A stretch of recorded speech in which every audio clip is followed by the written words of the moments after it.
मैं come sir. Yes come in. Good afternoon sir. बैठिए। Thank you. अपना बिना नाम बताए परिचय दीजिए। सर मैं जयपुर से बिलोंग करता हूँ। मैंने अपना 10th क्लास माध्यमिक आदर्श विद्या मंदिर भागी से किया था, जिसमें मेरा परसेंटेज 80.12% था। मैंने अपना 12th class Sterling memorial public school Phagi से किया, जिसमें मेरा परसेंटेज 84.40 है। मैंने अपना graduation Swami Keshavanand institute of technology and Gramothan से एज ए बीटेक के रूप में इलेक्ट्रिकल इंजीनियरिंग जो शाखा होती है उसमें किया है। मैं वर्तमान में खाद्य नागरिक आपूर्ति विभाग में प्रवर्तन निरीक्षक के पद पर कार्यरत हूँ। खाद्य व नागरिक आपूर्ति विभाग में आप एनफोर्समेंट और इंस्पेक्टर के रूप में काम कर रहे हैं। क्या काम है मुख्य रूप से आपके पास? सर हमारा मुख्य काम है कि जो पीडीएस सार्वजनिक वितरण प्रणाली के तहत, जो राष्ट्रीय खाद्य सुरक्षा अधिनियम के तहत जो किफायती दरों पर राशन की उपलब्धता सुनिश्चित करवाना। क्या क्या कारण मानते हैं कि आपका जो विभाग है वो उसमें है वो भ्रष्टाचार है कि वो है वो सबसे ज्यादा आती है, ऐसा मानते हैं लोग? सर पूर्व की रिपोर्टों के आधार पर ये जरूर कहा जा सकता है कि काफी हद तक भ्रष्टाचार इसमें था। इसके कई कारण रहे थे कि पीडीएस सिस्टम पहले ऑफलाइन था, अभी लेकिन वर्तमान में जो पीडीएस सिस्टम को जो ऑनलाइन किया गया, कंप्यूटरीकृत किया गया, उसके बाद में इस विभाग में काफी पारदर्शिता आई है। एक पोस्ट मशीनें लगाई गई हैं, क्या है ये पोस्ट मशीन है वो? सर पोस्ट मशीन एक इलेक्ट्रॉनिक उपकरण है जिसके माध्यम से जो गेहूं का वितरण किया जाता है, जो राशन का वितरण किया जाता है लाभार्थी को, वो उनके फिंगर से मैच होने के पश्चात ही किया जाता है और उसके बिना गेहूं का वितरण नहीं किया जाता। आपके विभाग की मुख्य रूप से हमने एक जो प्रॉब्लम मानी है या देखी है वो ये है कि आपके यहाँ पे है वो मान लीजिए कि मिलावट के विरुद्ध आपने है वो छापे मारे हैं और ऐसे सैंपल्स आपने ले लिए हैं। जी। उन सैंपल की रिपोर्ट आने में काफी टाइम लग जाता है और उस रिपोर्ट पर अमल होने में भी काफी टाइम लग जाता है और वो मामले हैं वो बिल्कुल ठंडे हो जाते हैं। क्या कारण मानते हैं? सर मैं माफी चाहता हूँ, मेरे ये विभाग में भी वर्तमान में नहीं आता है। 2016 से पूर्व खाद्य नागरिक आपूर्ति विभाग में आता था, परंतु वर्तमान में ये स्वास्थ्य विभाग के अंतर्गत है। लेकिन फिर भी अगर कारणों पे जाए तो सर हमारे जो लैब्स है, जो फूड से संबंधित जो जांच की लैब्स है वो काफी कम है। केवल अगर राज्य स्तर पे देखा जाए तो केवल 34 लैब वर्तमान में कार्यरत है, जिसकी वजह से फूड सैंपलिंग में जो जांच आती है वो काफी देरी हो जाती है उसमें। जयपुर जिले से हैं आप? जो जी सर। जयपुर जिले में ऐतिहासिक रूप से है वो प्रमुख मॉन्यूमेंट्स हैं वो कौन कौन से हैं? सर माफी चाहता हूँ, मैं समझ नहीं पाया। यानी कि ऐतिहासिक रूप से है वो जो प्रसिद्ध जो इमारतें हैं, जी सर, जो वो कौन कौन सी हैं? सर अगर जयपुर की प्रसिद्ध इमारतों में देखा जाए तो जो किले हैं, जिसमें आमेर का किला, नाहरगढ़ का किला, वो प्रमुख है। इसके अलावा जो जौहरी बाजार के पास में जो जयपुर के मध्य में स्थित है, वहां पर इसरलाट स्थित है, वो भी सर काफी महत्वपूर्ण है। सिसोदिया रानी का बाग का नाम सुना है आपने? सॉरी सर, इसके बारे में नहीं सुना। जंतर मंतर के बारे में सुना है आपने? जी सर। क्या है ये जंतर मंतर है वो? सर ये जयपुर में स्थित है, जिसमें विभिन्न प्रकार के यंत्र है, जिसमें स्मार्ट यंत्र, राम यंत्र, उनके माध्यम से जो ग्रहों की स्थिति, खगोलीय गणना, ज्योतिषी गणना, सूर्य घड़ी, सूर्य की किरणों के आधार पर वहां का जो वास्तविक समय का मापन किया जाता है। फागी में अभी वो हाईटेक सिटी, आईटी सिटी या क्या क्या बनाया जा रहा है अभी फागी क्षेत्र में है वो? सर मुझे इसके बारे में, आप फागी क्षेत्र के तो रहने वाले हैं? जी सर। तो फागी को है वो किस रूप में विकसित किया जा रहा है? सर मुझे इसके बारे में जानकारी। ये महिंद्रा सेज है आपके पास में ही है वो, अजमेर रोड पे है। जी सर, ये महिंद्रा सेज है वो। क्या है ये सेज? सर सेज एक इकोनॉमी जोन होता है जिसमें कुछ विशेष जो उत्पादित किए जाते हैं, उन उत्पादों को निर्यात के लिए ही प्रयोग में लिया जाता है। केवल निर्यात के लिए उपयोग में लिया जाता है। और उसमें सर सरकार के द्वारा भी विभिन्न प्रकार के छोटे व रियायतें प्रदान की। बीपीओ है, बीपीओ नाम सुना है बीपीओ का? जी सर। क्या है बीपीओ? बिजनेस प्रोसेस आउटसोर्सिंग जी सर। क्या है ये? क्या क्या काम होता है इनका? सॉरी सर, मुझे जानकारी नहीं है इसकी। नहीं पता आपको? जी सर। ठीक है, कोई बात नहीं है। चलिए, ये क्लाउड सीडिंग की बात चल रही है अभी, हम आर्टिफिशियल रेन, जी सर। क्या है ये आर्टिफिशियल रेन और इसकी क्या आवश्यकता हो गई है? सर आर्टिफिशियल जो रेन के अभी वर्तमान में दिल्ली में ये अभी मंजूरी दी गई है पर्यावरण मंत्रालय के द्वारा, जिसके तहत जो बादल होते हैं उन पर सिल्वर आयोडाइड और सिल्वर क्लोराइड और जो शुष्क बर्फ है उसकी बौछारें की जाती है और जो कृत्रिम रूप से वर्षा की जाती है, ताकि जो दिल्ली में बढ़ रहा जो वायु प्रदूषण है, प्रदूषण की जो मात्रा लगातार बढ़ती जा रही है, उसको कंट्रोल किया जा सके। दिल्ली में प्रदूषण के क्या कारण मानते हैं आप? सर मैं दिल्ली के प्रदूषण के कारणों में कई कारण मानता हूँ। जैसा पहला कारण है वहां पर वाहनों की अधिक संख्या, वहां पर दूसरा जो हरियाणा के क्षेत्र में जो गेहूं के या जो वहां के फसलों के अवशेषों को जलाए जाने के कारण भी वहां पर लगातार वायु प्रदूषण तो बढ़ता वहीं है ये जो अवशेष है वो क्यों जलाए जाते हैं, जबकि दूसरी जगह पे गेहूं और दूसरे अनाज है उन होते हैं, तो अवशेष वहीं क्यों जलाए जाते हैं और उनकी वजह से पॉल्यूशन वहां सबसे ज्यादा क्यों होता है? सर इसका कारण है कि हरियाणा में मुख्य रूप से 2 या 3 फसलें लेनी होती है उनको। इसकी वजह से जो आगामी बुआई है वो जल्दी कर सके, इसके कारण से उन फसलों के अवशेषों को जलाया जाता है। अच्छा। केंद्रीय सहकारिता मंत्री कौन है? सर वर्तमान में श्री अमित शाह जी है। आज उनका दौरा है, जयपुर में है। जी सर। क्या है उस दौरे की मुख्य विशेषता क्या है? सर अभी यूएन के द्वारा 2025 में अंतर्राष्ट्रीय सहकार वर्ष मनाया जा रहा है तथा सहकारिता को वृद्धि करने के लिए और सहकार को कैसे समृद्ध बनाया जा सके, इसके संदर्भ में ही बात जयपुर में दौरा किया। सहकारिता मंत्री के रूप में है वो अमित शाह जी ने कोई स्पेशल कुछ काम किए हैं सहकारिता को लेकर? सर एक अगर प्रमुख कारणों में मैं प्रमुख उनके कार्यों में मानूं तो उनके द्वारा जो कदम उठाए जा रहे हैं कि जो पीडीएस के तहत या अन्य प्रणालियों के तहत जो भंडारण प्रणाली है वो ब्लॉक स्तर पर स्थापित की जा रही है। इसके संबंध में वर्तमान में टेंडर भी जारी हो चुके हैं और वर्तमान में कई जगह ऐसे भंडारण प्रणाली स्थापित की गई है, जिससे न केवल खाद्य सुरक्षा सुनिश्चित होगी बल्कि सहकारिता को बढ़ावा दिया जाएगा। कौन है सहकारिता मंत्री राजस्थान में भी?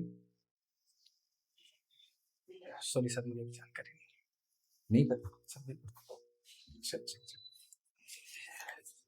ये मॉनेटरी पॉलिसी का नाम सुना है? सर मौद्रिक, जहां तक मैं समझ मौद्रिक नीति। जी सर। और एक होती है राजकोषीय नीति। जी सर। दोनों में क्या डिफरेंस है? सर मौद्रिक नीति में तो मुख्य रूप से मुद्रास्फीति को नियंत्रित किया जाता है, जबकि राजकोषीय नीति में जो सरकार के द्वारा किए जाने वाले जो व्यय है उनको कंट्रोल किया जाता है। इन्फ्लेशन रेट है वो क्या है? रिटेल इन्फ्लेशन रेट है वो जून की क्या है? खुदरा महंगाई दर जी सर है वो कितनी है अभी वर्तमान में है? सॉरी सर, मुझे इसके बारे में जानकारी। अभी जो मॉनेटरी पॉलिसी, लास्ट जो monetary policy reserve bank of India द्वारा घोषित की गई, जी सर। उसके कुछ मुख्य प्रावधान बताएं आप कुछ। सर मुख्य प्रावधान एक तो ये था कि जो रेपो रेट है उसको घटाया गया है और सरकार के, सर मुझे अभी तक रेपो रेट के घटाने से अर्थव्यवस्था पर क्या इम्पैक्ट आता है? जब सब रेपो रेट घटाई जाती है तो जो बैंकों के द्वारा जो दिए जाने वाला ऋण है उस पर जो ब्याज दर होती है वो भी घटाया जाता है, जिससे अर्थव्यवस्था में पैसों की अधिकता आ जाती है और जिससे निवेश अधिक बढ़ावा मिलता है, जो अंततः देश की अर्थव्यवस्था को विकासात्मक गतिविधियों की ओर ले जाता है। जब अर्थव्यवस्था में करेंसी है वो बहुत ज्यादा मात्रा में होती है, जी सर, तो सबसे ज्यादा है वो किस चीज का डर होता है कि जी सर, कौन सी सिचुएशन होने का डर रहता है? सर अगर अर्थव्यवस्था में करेंसी ज्यादा रहती है तो जो रुपए की वैल्यू है वो घट जाती है। तो इसके 3-4 प्रमुख परिणाम हम देख सकते हैं। एक तो हमारा जो आयात है, जब हमारा रुपया कम डॉलर के मुकाबले कमजोर होगा तो एक तो आयात है उनका मूल्य बढ़ जाएगा, निर्यात हमारा कम हो जाएगा। दूसरा जो मुद्रास्फीति दर बढ़ जाती है, जिसकी वजह से जो हमारे खाद्य पदार्थ है या जो मूलभूत आवश्यकताएं की जो वस्तुएं हैं उनके दाम बढ़ जाते हैं, जिससे लोगों के जीवन स्तर पे मूल कारण पे तो, मूल चीज पे तो जा नहीं रहे सर, पूछ रहे हैं उस पर, इधर उधर मत भटको, मूल चीज पे आओ। मैं तो ये कह रहा हूँ कि जब मनी का फ्लो है वो इकोनॉमी में ज्यादा होता है तो हमें किस चीज का डर होता है कि मनी सप्लाई, मनी सर्कुलेशन में ज्यादा होगी तो क्या होगा? सर मैं तो मुद्रास्फीति दर बढ़ जाएगी हाँ, सर। तो यही पूछ रहा हूँ मैं। जी सर। इन्फ्लेशन रेट है वो बढ़ जाएगी। कौन है अभी जो आरबीआई की गवर्नर है, वो कौन है? सर श्री शक्तिकांत दास जी। शक्तिकांत दास जी। रिटायर हो श्योर है? रिटायर हो गई। सॉरी सर, शायद मैं अपडेट नहीं हो पाया। अपडेट नहीं है। अभी राजस्थान के है वो नए सीजे बनाए गए हैं, मुख्य न्यायाधीश है वो। जी सर। कौन है? सर जहाँ तक मैं रिकॉल कर पा रहा हूँ, श्री KR श्रीराम जी हैं। वो कहाँ से आए हैं? सर वो मद्रास उच्च न्यायालय में मुख्य न्यायाधीश के पद पे कार्यरत थे, उनका ट्रांसफर करके राजस्थान किया गया है। लोकसभा में नेता प्रतिपक्ष है वो कौन है? लोकसभा में नेता प्रतिपक्ष सर राहुल गांधी जी हैं। राहुल गांधी जी हैं। जी सर। और राज्यसभा में? सर राज्यसभा में सर मुझे जानकारी नहीं है इसकी। नहीं है। ये इंडिया गठबंधन बना था ना? जी सर। क्या एब्रीविएशन है इसका? फुल फॉर्म क्या है इंडिया का? सर मुझे जानकारी नहीं। ठीक है सर। जयपुर से हैं? जी सर। लैटिट्यूडनल लॉन्गिट्यूडनल एक्सटेंशन बताओ जयपुर का। सर एग्जैक्ट पता नहीं है, लगभग 74 के आसपास और 26 के आसपास, 26 डिग्री के आसपास। आसपास के कहां से कहां तक? 74 से क्या? सर मुझे इसके बारे में 74 डिग्री 5 मिनट 50 मिनट उत्तर ईस्ट से, 76 डिग्री 55 मिनट ईस्ट। सर मैं अपनी जानकारी को अपडेट करूँगा सर। और वो क्या बताया आपने? 26? हाँ लगभग सर 26 के आसपास। 26 डिग्री जी सर। क्या east west north south? Sir ये है ईस्ट। ईस्ट। लैटिट्यूड ईस्ट और वेस्ट होता है या नॉर्थ और साउथ होता है? सर नॉर्थ है। 26 degree 23 minute north to 27 degree 51 minute north. जी सर। सॉरी सर मैं भी जयपुर का ही हूँ, तो मुझे पता है, तो आपको क्यों नहीं पता, जबकि आप तो इंटरव्यू देने हैं। सॉरी सर, मुझे सर जानकारी में अपडेट कर दूंगा सर। ठीक है, आगे बढ़ते हैं। आमिर की लहर आप फरमा रहे थे। जी सर। मैं कुछ सवाल बोल रहा हूँ, उनके फैक्चुअल सवाल हैं, लगातार आंसर देते गए आप। आमिर के महल किसने बनवाए, कब बनवाए, किस शैली में बनवाए? सर 1592 में बनाया था। किसने? मान सिंह के द्वारा बनाया गया। ठीक है। सिटी पैलेस किसने बनवाया? Sir city palace sir sorry sir मुझे जानकारी नहीं इसकी। जय सिंह जी। हवा महल किसने बनवाया? हवा महल सर राजा थे स्वयं प्रताप सिंह, उनके द्वारा 1799 में बनाया गया। ठीक है। हवा महल में क्या है, कितनी मंजिल है, उनका अलग अलग का नाम बताओ। सर ये 5 मंजिल है, जिसमें से वो एग्जैक्ट तो मुझे मंजिलों का नाम पता नहीं है, लेकिन 1-2 मंजिल है, रतन, प्रकाश, शरद, ऐसी कुछ नाम से है मंजिलें। और हवा नहीं है, विचित्र नहीं है, नीचे से ऊपर की तरफ नाम बता सकते हो? आप तो जयपुर से है ना? सॉरी सर मुझे ये जानकारी नहीं, मैं अपने आप को अपडेट। शरद, रतन, विचित्र, हवा, प्रकाश। जी सर। कितनी खिड़कियां हैं टोटल? सर और वो खिड़कियां क्यों बनवाई गई थी? सर इसमें 953 खिड़कियां हैं, जहां तक मैं रिकॉल कर पा रहा हूँ। और जो ये खिड़कियां है, वहाँ के जो वातावरण, वहाँ पर जैसे जयपुर का एक गर्म वातावरण था, तो वहाँ की रानियों को एक तरह से गर्मी का एहसास। आगे बढ़े। नारगढ़ किसने बनवाया? गर्मी का एहसास या जुलूस और जो सवारियां निकलती थी उनको देखने के लिए? हाँ सर, वो भी एक कारण है सर। ठीक है। नारगढ़? सर नारगढ़ का निर्माण सवाई जयसिंह के द्वारा करवाया गया था। माधो सिंह या जय सिंह? जहां तक मैं सर रिकॉल कर पा रहा हूँ, सवाई जयसिंह का ही है। 9 महल 9 रानी हुए तो किसने बनवाए थे, जय सिंह ने, माधो सिंह ने? सॉरी सर मुझे इसके बारे में जानकारी। जंतर मंतर? जंतर मंतर सवाई जयसिंह के द्वारा। यूनेस्को विश्व धरोहर सूची में कब शामिल किया गया? सर 2019 में किया गया था। 2010 में? सॉरी सर, जंतर मंतर 2010 में किया गया था, जबकि जयपुर शहर को 2019 में किया गया। इसके जैसी और वेधशालाएं जय सिंह ने कहाँ स्थापित की थी? सर जयपुर के अलावा एक दिल्ली में की थी, एक उज्जैन में की थी, और सर वो मैंने मथुरा, बनारस? जी सर मथुरा। दिल्ली में पहले कर दी थी, उसके बाद जयपुर में की थी, जयपुर में पहले कर दी थी, उसके बाद दिल्ली में की थी? सर पहले दिल्ली में किया गया था और दूसरा नंबर भी यहाँ। ठीक है। जयपुर के बारे में सब कुछ बता दो, स्थापना से लेके जो गुलाबी रंग किया गया वहां तक। सर जयपुर की स्थापना सवाई जयसिंह के द्वारा की गई थी 1727 में। उसके बाद में एग्जैक्ट बताएं। राजधानी सर जितने 18 नवंबर 1727। जी सर 18 नवंबर 1727 को की गई थी। ठीक है, आगे चलिए। और उसके बाद में इसको 9 कोठड़ियों में बांटा गया था। आगे और कितने मेन दरवाजे थे पूरे परकोटे के चारों तरफ? सर कुल 7 दरवाजे इसमें। सात सात का नाम बताओ। सर एक तो जवाहर सिंह गेट है, एक सांगानेरी गेट है। सर मैं 2 ही रिकॉल कर पा रहा हूँ। Ghat gate, Ajmeri gate, Sanganeri gate, जी सर, एक चांदपोल है। त्रिपोलिया गेट, जी सर। चांदपोल। चांदपोल का नाम चांदपोल क्यों था? एक सूरज गेट भी था। सॉरी सर, मुझे इसका कॉमन सेंस से लगा सकते हैं कि पश्चिम जहाँ पश्चिम की तरफ से वो बंद होगा, सूरज अस्त होगा, तुरंत चांद के दर्शन होंगे। जी सर। सूरज गेट ईस्ट की तरफ है। जी सर। क्या घबरा गए क्या? दरअसल सवाल मैंने दागे थे। नहीं नहीं सर, कुछ ठीक है। किस मॉडल पर बनाया गया? कॉन्सेप्ट की तरफ बढ़ते हैं, बहुत बातें कर ली फैक्ट पे। किस मॉडल पे जयपुर का निर्माण किया गया, उस मॉडल का नाम क्या है? सर मैं अभी रिकॉल नहीं कर पा रहा हूँ सर। पदम विन्यास मॉडल। जी सर। क्या था ये? सर मुझे इसके बारे में जानकारी। जयपुर की जो आर्किटेक्चर थे वो कौन थे? सर विद्याधर भट्टाचार्य जी थे। वो तो वास्तुशास्त्री थे। सॉरी सर, मुझे इसके बारे में सर उसकी बात। एनीवे, आगे बढ़ते हैं। ये पदम विन्यास मॉडल के आधार पे, जयपुर के आधार पे आजादी के बाद में भी किसी शहर को बसाया गया है क्या? सर मैं क्या गेस कर सकता हूँ? हाँ। सर मुझे लगता है कि चंडीगढ़ को। गुड। किसने बसाया था? क्या विशेषता है उसकी? सॉरी सर, और उसका इतिहास से क्या संबंध है? सड़कें संपूर्ण पर काटती है, सिंधु घाटी सभ्यता में काटती थी, और चंडीगढ़ में भी है। एनीवे, धार्मिक व्यक्ति है? जी सर। आस्तिक है? जी सर। पक्का? जी सर। ठीक है। तो कुछ मंदिरों के नाम भी जानते होंगे जयपुर में? जी सर। वापस एक्सटेम्पर चालू करते हैं। मैं सवाल बोलता हूँ, आप तुरंत जवाब देते रहिए। शिला माता का मंदिर किसने बनवाया?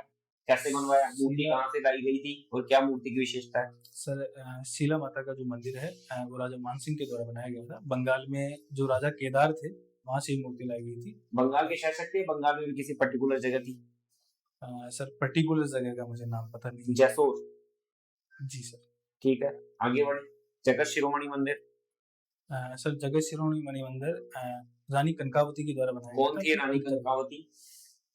सर जहां तक मैं रिकॉल कर पा रहा हूँ वो राजा मानसिंह की पत्नी थी। किसके लिए बनवाया उन्होंने ये जगत शिरोमणि मंदिर? उन्होंने जो ये मंदिर है वो अपने पुत्र जगत सिंह की याद। ठीक है, क्या विशेषता है इस मंदिर की? सर इस मंदिर की विशेषता ये है कि सॉरी सर, मैं इसके जिस मूर्ति की पूजा मीरा किया करती थी वही मूर्ति यहाँ है जो मानसिंह चित्तौड़ विजय के बाद में लाई थी। जी सर। गोविंद देव जी के मंदिर पे आपने बताया किसने बनवाया? सर गोविंद देव जी का मंदिर राजा सवाई जयसिंह देव के द्वारा बनाया गया। इसकी क्या विशेषता है? सर इसकी विशेषता है कि ये जो मंदिर की जो मूर्ति जो स्थापित की गई है वो वृंदावन से लाकर स्थापित की गई। ठीक है। जयपुर की कुलदेवी? जयपुर की कुलदेवी है जम्बुआई माता। आराध्य देवी? आराध्य देवी शीला देवी। आराध्य देवता? सॉरी सर, मुझे आराध्य देवी। गोविंद देव जी। एनीवे, बाहर निकलते हैं जयपुर से। जी सर। बेटा किया आपने जी सर। इलेक्ट्रिकल इंजीनियरिंग में? जी सर। इलेक्ट्रिकल इंजीनियरिंग और इलेक्ट्रॉनिक्स इंजीनियरिंग में क्या डिफरेंस? सर जो इलेक्ट्रिकल इंजीनियरिंग में है उसमें हम मुख्य रूप से जो विद्युत उपकरण होते हैं जैसे ट्रांसफार्मर है, जनरेटर है, इन पर कार्य करते हैं। जो बिजली आपूर्ति होती है इन पे कार्य करते हैं। ये मुख्य कार्य 220 वोल्ट के आधार पर होता है, 220 वोल्ट या उससे ऊपर वोल्ट पर कार्य करता है। जबकि इलेक्ट्रॉनिक्स में जो टेलीविजन, मोबाइल, जो चार्जर है उन पर कार्य किया जाता है जो सामान्यतः 5 से वोल्ट से लेकर भारत में वर्तमान समय में इलेक्ट्रिकल व्हीकल एक बहुत बड़ा बूम बन गया है। जी सर। ये इंडस्ट्री, ये इलेक्ट्रिकल व्हीकल इतना इंपॉर्टेंस क्यों दिया जा रहा है? इनमें कौन सी बैटरी का यूज किया जाता है और जिस बैटरी का यूज किया जाता है उसी का यूज क्यों किया जाता है? सर इलेक्ट्रिकल वाहनों को इसलिए ज्यादा प्रमोट किया जा रहा है कि पेरिस जलवायु समझौते के तहत जो 2 सेंटीग्रेड तापमान पर रखने के लिए जो भारत की बाध्यताएं थी उसके तहत वायु प्रदूषण कम करना और जो नवीनीकरण ऊर्जा जैसे संसाधनों को बढ़ावा देना, इसी के लिए इलेक्ट्रिकल वाहनों को उपयोग किया गया। और इसमें सर मुख्य रूप से जो आपका दूसरा प्रश्न था उसमें लिथियम की बैटरी का इसमें मुख्य रूप से प्रयोग किया जाता है। लिथियम की बैटरी में जो रासायनिक जो पदार्थ होते हैं वो अधिक मात्रा में अवशोषण कर लिया जाता है, उसी को फिर विद्युत ऊर्जा में स्थानांतरित किया जाता है। स्पेसिफिकली उस प्रॉपर्टी का नाम बताएं आप मुझे, साइंस के स्टूडेंट हैं आप।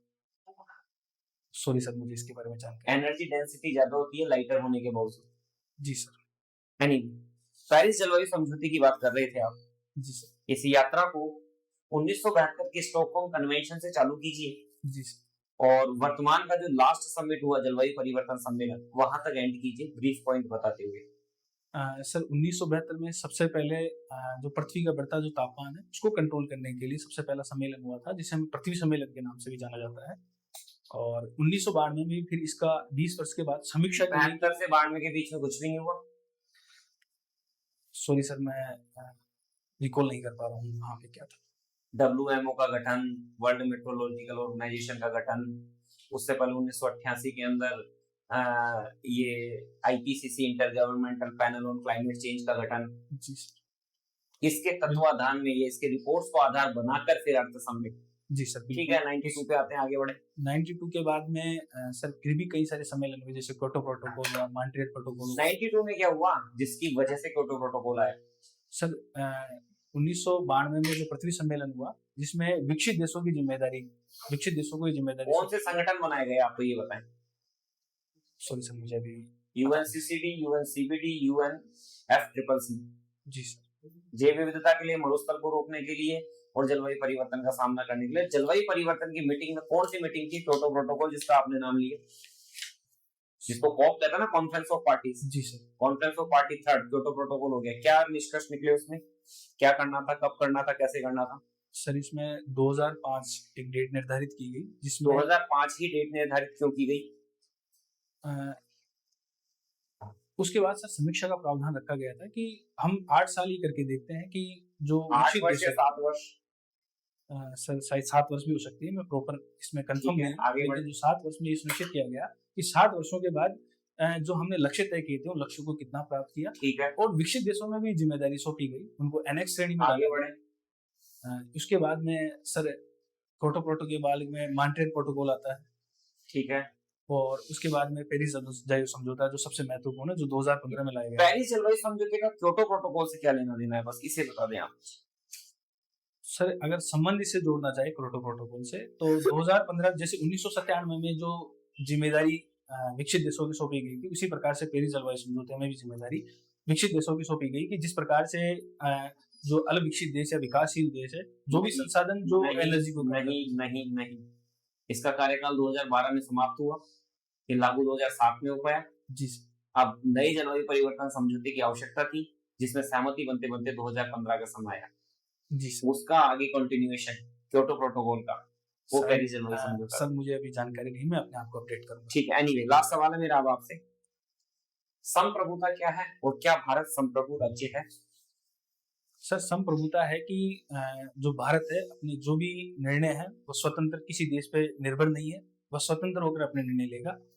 और भारत में बिल्कुल एक संप्रभु राज्य है, जिसका प्रस्तावना में भी उल्लेख है, और अपने जो निर्णय है, जो विदेश नीति है, उसमें भी स्पष्ट। WTO के सैंक्शन क्यों मान लेते हो फिर? स्वतंत्र ही हो तो WTO सैंक्शन लगाता है और आपको मानना पड़ता है। कहाँ रही संप्रभुता, स्वतंत्र कहाँ रहे? सर जो भारत है वो एक संप्रभु राज्य है, संप्रभु राज्य नाते होने WTO का एक जो बाध्यकारी समझौता है उसमें साइन किए थे, और भारत ये भी स्वतंत्र है कि उस WTO के देश से स्वतंत्र हो सके, कभी भी वो उस संगठन से बाहर निकल सकता है। तो सर इस कारण से सर सौरभ जी रिलैक्स हो जाइए। जी सर। क्रिकेट खेलते हुए या देखते ही? सर बचपन में खेला करता था, अभी थोड़ा समय कम होने की वजह से अभी सर देखना ही हो पाता है। आउट होने के टाइप्स बता दीजिए, कितनी तरह से आउट होते हैं? सर ये इसको 9 से 10 प्रकार में बांटा जा सकता है। 9 से 10 या 9 या 10? सर टोटल 9 ले सकते हैं इसमें। 9 ले सकते हैं। जी सर। कौन कौन से फटाफट बता दो। सर एक कैच आउट होना, एक बोल्ड होना, एक हिट विकेट होना, एक रिटायर्ड आउट होना, एक समय से अगर आप लेट आते हो तो उसको भी आउट माना जाता है, एक रन आउट होना, और एक LBW, और सर अभी तो मैं इतना ही रिकॉल कर पा रहा हूँ। कोई बात नहीं, कुछ यात्रा करते हैं अपन आपके जॉब की तरफ, खाद्य और नागरिक आपूर्ति विभाग। जी सर। आप बार बार नाम दे रहे थे PDS। जी सर। PDS की फुल फॉर्म क्या है?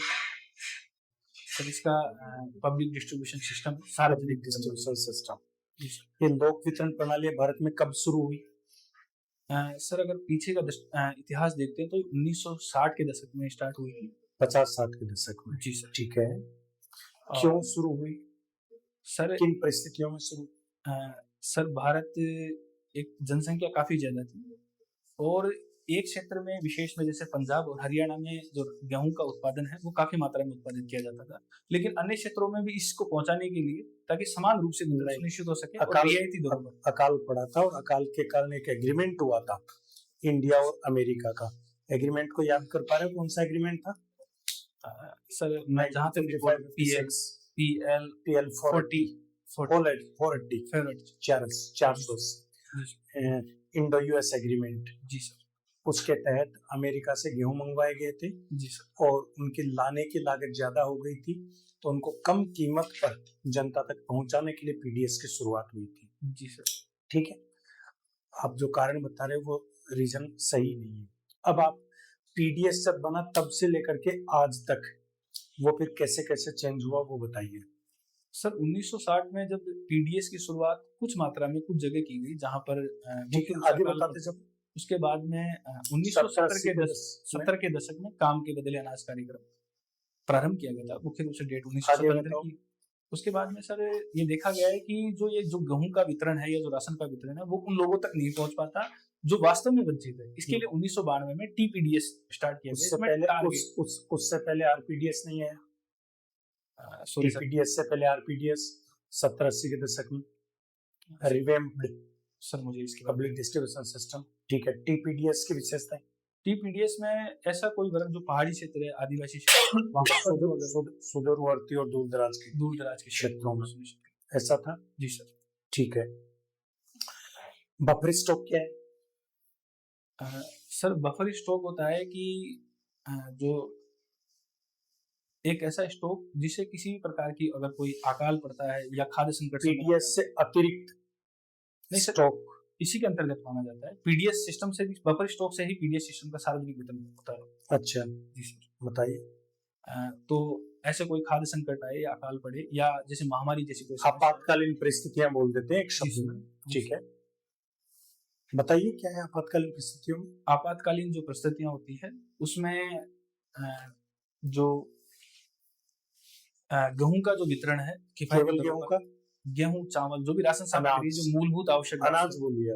जी सर, मूलभूत जो भी आवश्यक वस्तुएं हैं उनका वितरण सुनिश्चित किया। आपातकालीन परिस्थितियों में खाद्यान्नों की आपूर्ति करना और वो भी उचित कीमत पर खाद्यान्नों की जनता को उपलब्धता करवाना सरकार की जिम्मेदारी है। जी सर। इसके तहत जो अलग से एक स्टॉक रखा जाता है, पीडीएस के अलावा अलग से एक स्टॉक रखा जाता है, जिसको बफर स्टॉक बोलते हैं। कितना मीट्रिक टन है? सर मुझे जानकारी नहीं। आप तो इस डिपार्टमेंट में है, खाद्य और नागरिक आपूर्ति विभाग में। सर मुझे प्रॉपर जानकारी थी, मैं क्या गेस कर सकता हूँ? बताइए। सर ये मुख्य रूप से 4 डेटों के आधार पर निकाला जाता है। 1 अप्रैल। कितना है?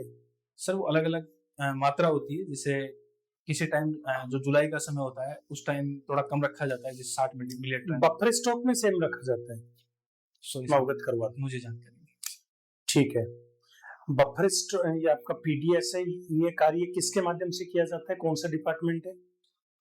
सर ये भारतीय खाद्य निगम है, उनके द्वारा। एफसीआई। जी सर। एफसीआई की स्थापना किसके कहने पर हुई, किसकी सिफारिश पर हुई? भारतीय खाद्य निगम की सिफारिश। सॉरी सर मुझे जानकारी नहीं। ये आपकी अनाज मूल्य समिति, नाम सुना आपने? अच्छा ठीक है, एफसीआई की स्थापना कब हुई? सर ये 2010 में की गई थी। 2010 में। एनएफएसए नाम सुना आपने? नेशनल फूड सिक्योरिटी एक्ट क्या है? सर ये 2013 में लाया गया था, जिसमें भारत के 67% लोगों को कवर किया गया है, जिसमें किफायती ग्रामीण क्षेत्र के कितने और शहरी क्षेत्र के कितने? सर ग्रामीण क्षेत्र के 80% के आसपास है, 80? शहरी क्षेत्र के 50% के आसपास। 80 या 75? सॉरी सर मैं अपने आप को अपडेट कर। ठीक है, और एनएफएसए के तहत जो कार्य किया जाएगा, एनएफएसए को बता दीजिए आप, संघ सूची का मामला है या राज्य सूची का मामला है या समवर्ती सूची का? ये सर समवर्ती सूची के समवर्ती सूची का मामला है। कौन कौन से कार्य राज्य सरकार करेगी, कौन कौन से कार्य केंद्र सरकार करेगी? सर जो केंद्र सरकार है उसके द्वारा जो खाद्यान्न की खरीद, उससे पहले खाद्यान्नों की खरीद से पहले एमएसपी की घोषणा। सर एमएसपी की घोषणा को माना जा सकता है क्योंकि वो भी इसका पार्ट है। दूसरा खरीद भंडारण करना केंद्र सरकार का काम है, जबकि राज्य सरकार के द्वारा उसका जो लाभार्थियों का चयन और उनके वितरण, जो बल्क ऑफ फूड डिस्ट्रीब्यूशन तक पहुंचाने का काम कौन करेगा? Sorry sir point of bulk distribution तक पहुंचाने का काम कौन करेगा? सर ये राज्य सरकार के केंद्र सरकार करेगी। फिर पॉइंट ऑफ बल्क डिस्ट्रीब्यूशन से उठा करके और दुकानों तक, राशन कार्ड के उचित मूल्य की दुकानों तक पहुंचाने का काम ये राज्य सरकार के पास में है। जी सर। एफसीआई के गोडाउन है, वहां से निर्गमन मूल्य पर, इश्यू प्राइस पर और पॉइंट ऑफ बल्क डिस्ट्रीब्यूशन तक कौन पहुंचाता है? राज्य सरकार पहुंचाती है। सर मैं समझ नहीं पाया क्वेश्चन की डिमांड। अब समझ गए सॉरी सर। कि एफसीआई के जो भंडार गृह है, वेयर हाउस है, जी सर। वहां से खाद्यान्नों को और बल्क डिस्ट्रीब्यूशन पॉइंट तक पहुंचाने का काम किसका है? सर भारतीय खाद्य निगम के कई सारे भंडार गृह हैं। भंडार गृह से सीधा ही जो पोस्ट मशीन होती है, जो उचित मूल्य नहीं, वहां नहीं पहुंचाया जाता। सर मेरे जानकारी में इतना ही है अभी तो। बल्क डिस्ट्रीब्यूशन पॉइंट होता है एक 3-4 जिलों का, हो सकता है कई जगह डायरेक्ट सर अभी जो जयपुर में जो प्रणाली स्थापित है, जयपुर में जो यहाँ पर सीतापुरा में है, सीतापुरा में इनका एक कोई निगम का भंडार गृह है, वहाँ मेरी ड्यूटी भी लगी है। वहां से जो सीधा ही उचित वो भंडार गृह किसका? एफसीआई का है। एफसीआई उसी को बल्क डिस्ट्रीब्यूशन पॉइंट बोलते हैं। जी सर। और फिर वहां से दुकानों पे जाता है। रिसाव क्या है? लीकेज, पीडीएस में लीकेज। सर लीकेज होता है जैसे खाद्य निगम से जब गेहूं का उठाव किया जाता है तो वेट की वजह से या किसी अन्य कारणों की वजह से उसका जो गेहूं की मात्रा है वो कम पड़ जाती है, ज्यादा हो जाती है, या मुख्य रूप से कहें कि जो गर्मी के क्षेत्र में गेहूं की मात्रा कम पड़ जाती है। और दूसरा जो ये देखा जाता है कि जो बोरी, गेहूं की जो बोरी होती है उसका भी वजन उसमें जोड़ा जाता है, तो उसको रिसाव के रूप में जोड़ा जाता है। उसको रिसाव के रूप में। रिसाव का कारण क्या है? रिसाव 46% तक रिसाव। सर मुझे इसके बारे में जानकारी नहीं है कि 46 नहीं, ये तो डॉक्यूमेंट है बाकायदा, ये तो रिपोर्ट्स आई है कि 46% तक रिसाव इंडिया का ओवरऑल एवरेज। छत्तीसगढ़ का 0% के लगभग है। सर अभी तो मैं विभाग में इस प्रकार का कोई रिसाव नहीं देख पा रहा हूँ। नहीं देख पा रहे आप? जी सर। अच्छी बात कर रहे हैं। ठीक है। साउथ में पीडीएस के अंतर्गत और लोग अपनी आवश्यकताओं को, लगभग आवश्यकताओं की वस्तुएं हैं वो आपके उचित मूल्य की दुकानों से लेते हैं, और नॉर्थ इंडिया में ऐसा नहीं है। क्या कारण है? सर ये मुख्य रूप से प्रशासनिक विफलता ही कारण माना जा सकता है, क्योंकि प्रशासन ने, जो राजस्थान सरकार है उसके प्रशासनिक विफलता क्यों? लोगों का अहम टकराता है कि साहब मैं और उस दुकान से जाकर के, राशन कार्ड की दुकान से जाकर के अनाज लेके आऊंगा। सर ये भी एक कारण हो सकता है। और रिसाव आपने ये आप मतलब ठीक है, अब आप मानोगे क्योंकि आप तो डिपार्टमेंट में हो, उसमें मानोगे या नहीं मानोगे, लेकिन कई दूसरे लोगों से, जिन लोगों का ऐसे वो होता है, तो कई लोगों के, दूसरे लोगों के राशन कार्ड चढ़ा करके, गलत अंगूठे लगवा करके, ऐसा भी कुछ होता है क्या अभी भी? सर कई जगह हम देख सकते हैं, लेकिन अभी वर्तमान में जब से पीडीएस सिस्टम आया है, और पीडीएस सिस्टम के तहत जो पोस्ट मशीन के माध्यम से लाभार्थियों को जो वितरण किया जाता है, तो पोस्ट मशीन के माध्यम से बहुत सारी चीजें सुधरी हैं, आपका कहने का मतलब है। सर पोस्ट मशीन के चैलेंज बता दो, क्या चुनौतियां क्या आई पोस्ट मशीन आने से? सर पोस्ट मशीन में एक सबसे बड़ी चुनौती थी कि जो पोस्ट मशीन में लाभार्थी के फिंगरप्रिंट के माध्यम से गेहूं का वितरण सुनिश्चित किया जाता था, लेकिन कई जो वृद्ध लोग हैं या जो छोटे बच्चे हैं उनका फिंगर नहीं आ पाता है, वो समस्या थी। दूसरा, कई बार सर्वर डाउन की भी समस्या आती है, जिसकी वजह से लाभार्थी को बिना गेहूं के ही वापस लौट जाना पड़ता है। किसानी काम करने वाले मजदूर लोगों के हाथों में कटवट लगने के कारण वो पोस्ट मशीन उनका फिंगरप्रिंट मैच नहीं कर पाता है। जी सर। ठीक है। ये one nation one ration card क्या है और ये कैसे काम करता है? सर केंद्र सरकार के द्वारा ये प्रारंभ की गई योजना है, जिसमें कोई भी व्यक्ति जो उत्तर प्रदेश का हो, चाहे बिहार का हो, राजस्थान में अगर आकर यहाँ पर प्रवास के रूप में मजदूरी कर रहा है, तो यहाँ पर भी उचित मूल्य दुकानों पर अपना राशन प्राप्त कर सकता है। तो कैसे काम करेगा ये? सर इसमें सिंपल, सभी जो पोस्ट मशीन है उसको सभी को डाटा उपलब्ध करवा दिए गए हैं। सारे जो डाटा है इंडिया के, चाहे वो कहीं के हो, बिहार का हो चाहे गुजरात का हो, उस मशीन में शो हो जाता है, और जैसे ही लाभार्थी फिंगरप्रिंट लगाता है उसके पश्चात उसका राशन का वितरण सुनिश्चित कर दिया जाता है। ठीक है। एमएसपी क्या, एमएसपी की घोषणा कैसे होती है, कौन करता है? सर एमएसपी ये जो खरीफ की फसल है और रबी की फसल से पूर्व एक कृषि मंत्रालय के द्वारा की जाने वाली घोषणा है। कृषि मंत्रालय करता है? सिफारिश कौन करता है? सॉरी, आर्थिक मूल्य लागत समिति के द्वारा उसके द्वारा घोषणा की जाती है। ठीक है। Cabinet committee on economic affairs. जी सर। ठीक है। और इसका मतलब रिकमेंडेशन कौन करता है? लागत व मूल्य आयोग के द्वारा। CSCP के द्वारा। ये CSCP की स्थापना कब हुई थी? या CSCP के रूप में हुई थी क्या? ये सारी चीजें आपसे जुड़ी हुई है, इसलिए पूछ रहा हूँ गहराई से। सर मुझे अभी एग्जैक्ट जानकारी ली, लेकिन ये 1960 के दशक में है, जहाँ तक मुझे 1960 के दशक में तो APC बना था, 1965 में एग्रीकल्चर प्राइस कमीशन बना था। क्या मैं गेस कर सकता हूँ? जी बताइए। 1986 के अंतर्गत। 85 में, 85 में APC का नाम बदलकर CSCP बना दिया गया था। APMC की स्थापना किसानों के संरक्षण के लिए की गई थी। जी सर। समझ रहे हो मेरी बात को? अब वो रक्षक ही भक्षक बन गया, ऐसा कहा जाता है APMC के बारे में। कारण बता दीजिए। सर APMC में जो किसान अपना गेहूं बेचता है, वो एक प्रावधान किया गया था। APMC जो एक्ट था उसमें प्रावधान किया था किसान अपनी नजदीकी मंडी में अपना गेहूं का बेच सकता है। पहला कारण। लेकिन वहां पर ये देखा गया कि वहां पर कुछ ही व्यक्तियों को लाइसेंस था, और उन जो व्यवसाय करता थे उन्होंने आपसे दूसरा कारण, आपसे कार्टेल बना लिया। दूसरा कारण। जी सर। तीसरा था जो वहाँ के शुल्क होते हैं, मंडी शुल्क है, वो भी काफी ज्यादा है, जिसकी तीसरा कारण मल्टी लेवल।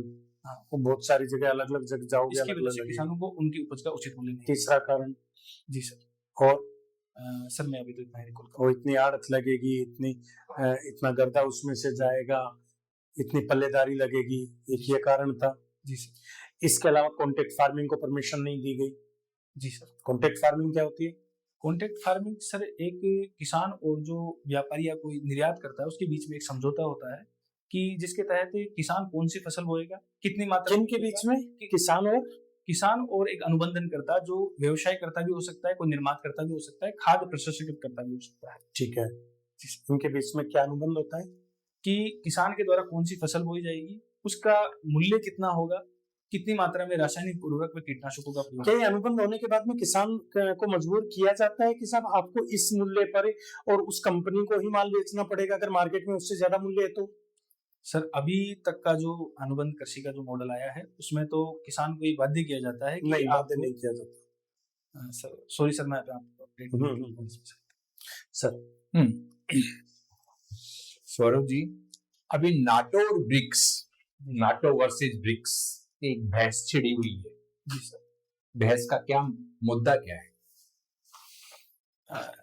सर जैसे मैं सर इसको गेस ही कर सकता हूँ, मुझे अभी तो मूल जानकारी जिसके बारे में नहीं है, आप कहो तो मैं गेस कर दूं। थोड़ा सा ब्रीफ तो बताइए मेरे को। सर नाटो एक संगठन है, उत्तर अटलांटिक संगठन के नाम से जाना जाता है, जिसमें ये 1950 के दशक में जब शीत युद्ध प्रारंभ हुआ था उस समय इसका गठन किया गया था, एक प्रकार का सैन्य गठन। जबकि ब्रिक्स एक विकासशील देशों का गठन है, जो अलग विकसित देश है और विकासशील देश है, उभरते हुए जो देश है उनका समूह है, जो आपसी जो विश्व जो एक ध्रुवीय था उसको बहुध्रुवीय बनाने के लिए। चलिए बताइए, ब्रिक्स का नेक्स्ट सम्मेलन है वो 2026 का कहाँ होगा? सॉरी सर, मुझे इसका नहीं पता।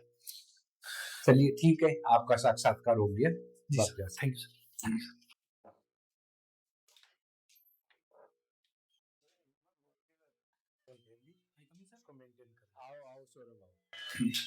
सर बैठिए।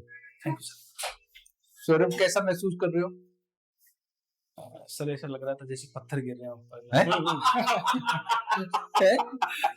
मतलब सर मेरे को ऐसा लगा कि पता नहीं आपकी रणनीति होगी, लेकिन मुझे ऐसा लगा कि मेरे को आंसर देने नहीं दिया गया। ऐसा फिर भी आपका मैं एक ही लाइन में आपका लेवल बता दूं तो कॉन्फिडेंस लेवल इज मतलब काबिले तारीफ, लाजवाब कॉन्फिडेंस लेवल। गिराने की चाहे कितनी भी कोशिश की गई हो, कॉन्फिडेंस लेवल बरकरार रहा, चेहरे पे स्माइल रही, आपने सिचुएशन को हैंडल किया, और यही चीज वहां पे चेक होती है। वहां आपको क्वेश्चन का आंसर आ रहा है या नहीं आ रहा है, नॉट मेजर इश्यू।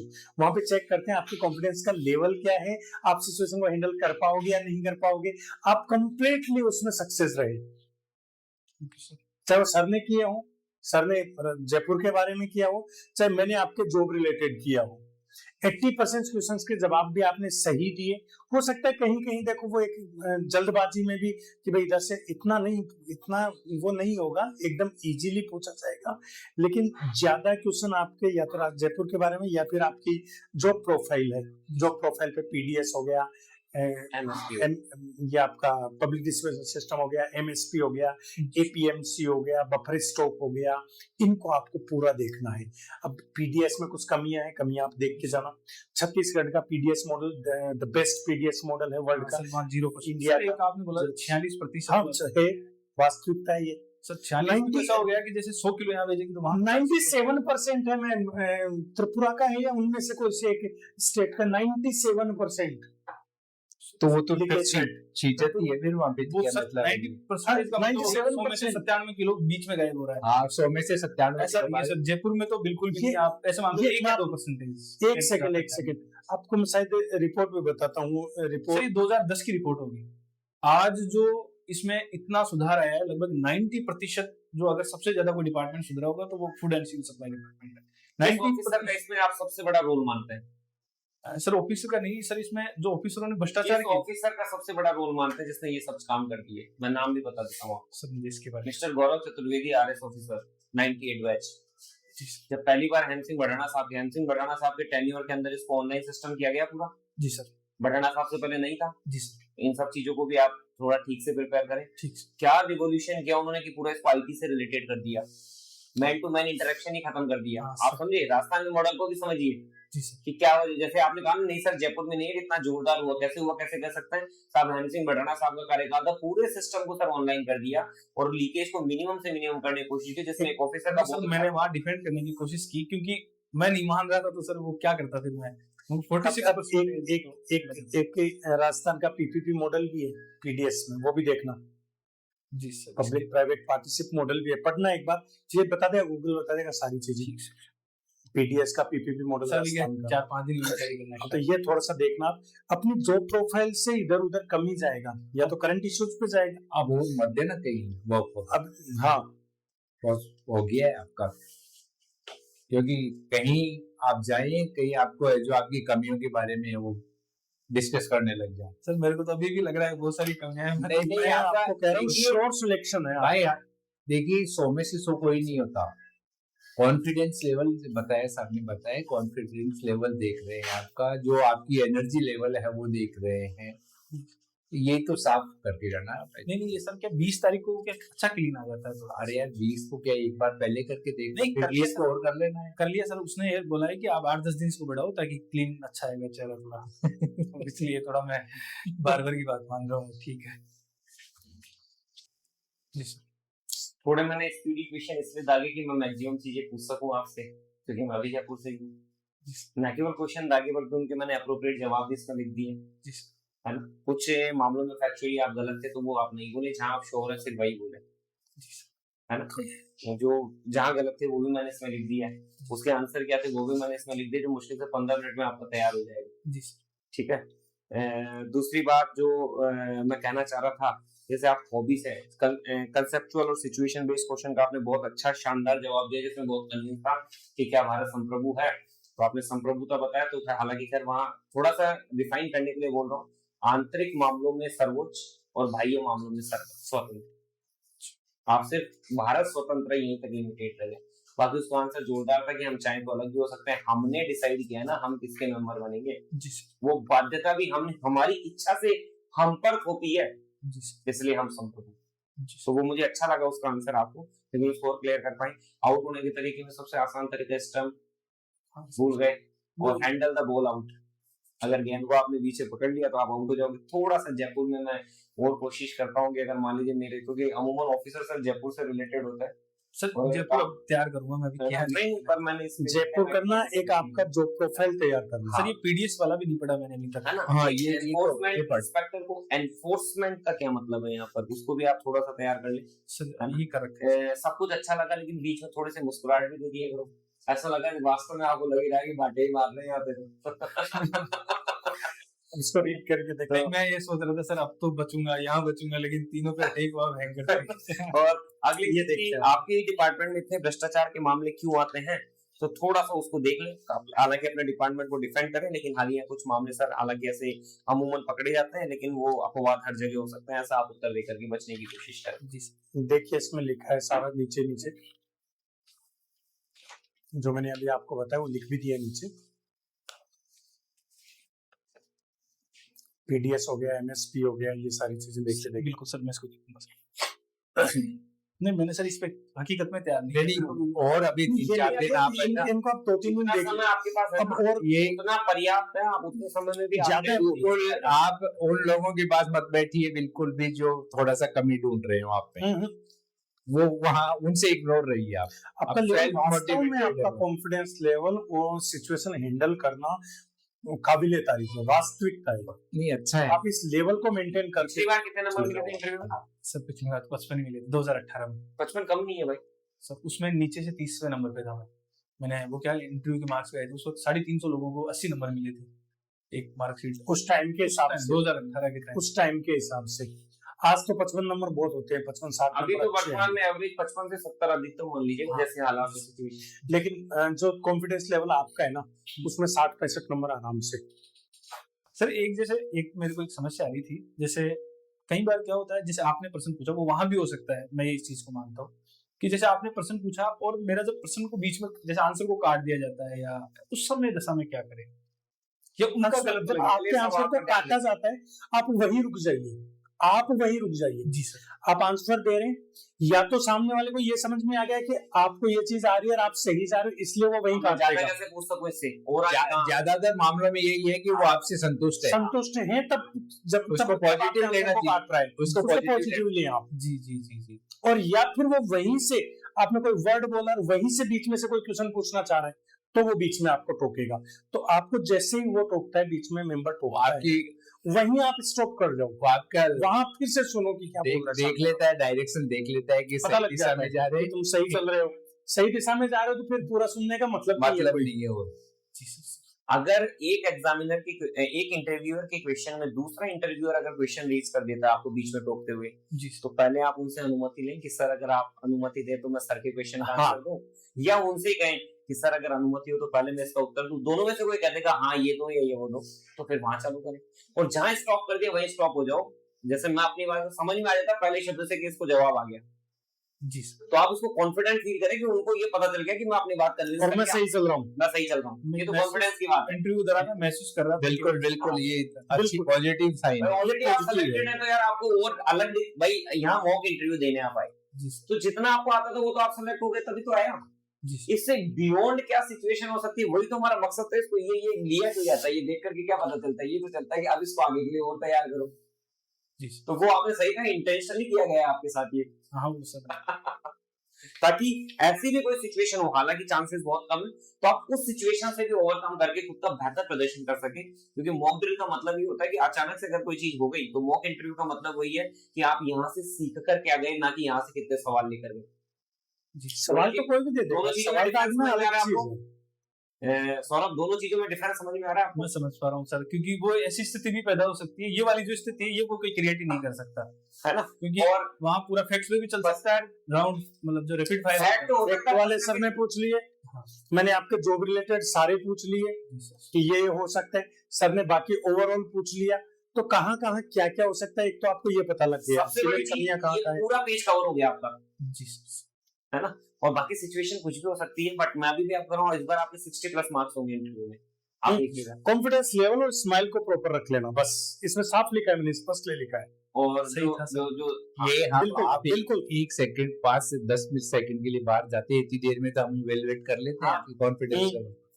सर एक था, जैसे आपने एक बीच में मेरे को टोका भी था, जो एक तो मैं क्या बोलता हूँ तो कहीं ज्यादा क्वेश्चन को खींच तो नहीं देता हूँ, जैसे आपने कहा कि एप्रोप्रिएट वर्ड बोलिए, आप सही नहीं बोल रहे। हाँ, कुछ जगह पर थे, कुछ जगह पर थे, तो आप खुद को कोशिश करें, पॉइंट 1 सर ये, पॉइंट 2 ये, पॉइंट 3 ये, बजाय की हाँ, कहानी। वो एक क्वेश्चन बजाय था की कि कहानी, हाँ। मतलब क्वांटिटी ऑफ मनी इंक्रीज होगी, हाँ। तो इससे डिमांड इंक्रीज आप होगी। वो उसी बहुत क्वेश्चन का लंबा खींच रहे एक हैं। हाँ, शब्द उसको जानना चाह रहे हैं ना? इन्फ्लेशन डिमांड एक- इंक्रीज होगी, डिमांड इंक्रीज होगी तो प्राइस इंक्रीज होगी और इन्फ्लेशन बढ़ेगी। मैं इसलिए Inflation गया बढ़ सर जाए। उसमें, क्योंकि जैसे इंटरव्यू को क्या 10-15 सेकंड का जवाब देना ही चाहिए, मैं मानता हूँ ये भाई। क्यों आप नहीं, नहीं, इतना क्यों हो सकता ऐसा है कि है। सर आप अनुमति दे तो मुझे सोचने। क्योंकि यदि आप इन्फ्लेशन के लिए बोल रहे तो मैं बिल्कुल संतुष्ट रहा, दूसरा क्वेश्चन पूछ लेता हूँ। एक सर मेरे एक और डाउट था, मैं जब बोलता हूँ ना, जैसे आप ये तो क्या रैपिड फायर था, तो मेरे एक ध्वनि निकलती ऐ वाली जो है, कोई दिक्कत ऐसा कुछ नहीं है। नेचुरल नेचुरल चीजों में जाएंगे वो। उसमें अगर लंबा सवाल हो Natural- और भी हाँ जैसा कि तो ये आता है एक ऐसा नेचुरलिटी कुछ नहीं। ह्यूमन बीइंग की नेचुरलिटी कोई दिक्कत इन चीजों को कोई वो सर एक चौथा था, मेरा ड्रेस ठीक है क्या ये? हाँ, दो ड्रेस सिलवाई है मैंने, एक ये नहीं, ये व्हाइट है, ब्लैक है, ब्लैक पे एक व्हाइट है मतलब ग्रे है, बिल्कुल डार्क ग्रे। नहीं ग्रे नहीं, यही ठीक ये है। वाला सही है। इसको प्रेस अच्छी तरह से इसको अच्छे से धुलाई करके प्रेस करवा के, और वहां जब भी आप बाहर बैठे तो थोड़ी सी सलवटें इसमें बहुत ज्यादा आ रही है जी तो सलवटों वाला थोड़ा सा ध्यान रखना आपको। बाहर बैठे तो जितनी देर आप बाहर बैठो, आपको शायद 1 घंटे पहले बुलाएंगे, तो बाहर बैठो ना तो थोड़ा सा इस हिसाब से बैठो, ऐसे सुबह ही नहीं बुला बैठो। लेते हैं, सुबह ही बुला लेते सुबह बुला लेते हैं। हैं। इन चीजों को ज्यादा नहीं देखते हैं वो लोग। इन चीजों आपका को- कॉन्फिडेंस लेवल देखते हैं, सिचुएशन हैंडल कैसे करोगे, कहीं आप एसडीएम बना दिया, कहीं आप फर्स्ट तो नहीं जाओगे, वो देखते हो ना, वो हालांकि चीजें मैं नहीं है। पूछता सिचुएशन क्वेश्चन ही हूँ, बट चूंकि आप जयपुर के थे तो मुझे लगा शिकार सही है, इसलिए मैंने ज्यादा और मैंने एज अ होल एक जयपुर भी आपका तैयार हो जाएगा और मैंने जितने सवाल पूछे उसके जवाब भी लिख दिए उसमें।